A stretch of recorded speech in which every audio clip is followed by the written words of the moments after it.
Patuloy po ang inyong pagsubaybay sa palatuntunang CMN Pilipinas.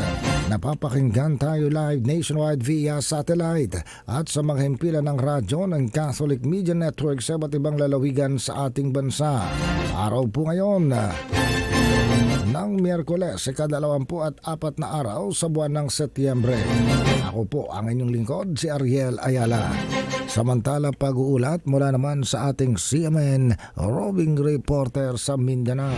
CMN Live Nationwide. Willie Boy Ramos, magandang araw sa iyo.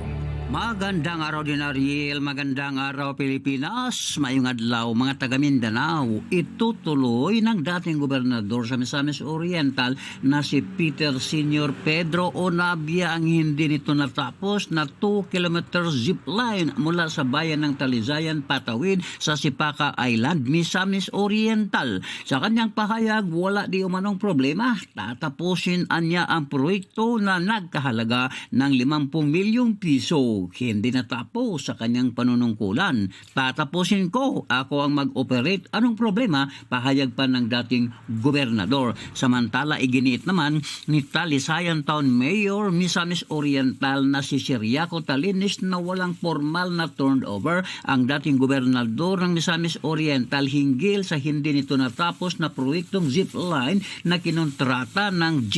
George Construction Corporation. Tinigil ang construction dahil sa mga technical problems. Sa kabila nito, nagpasalamat naman ang alkalde ng Talisayan sa 2-kilometer zip line at umaasa itong tatapusin nga ng dating gobernador ng Misamis Oriental dahil malaki ang ambag nito sa turismo.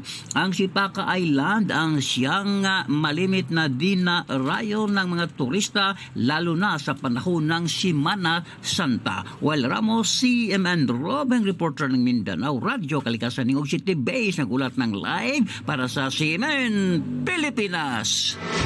CMN Live Nationwide.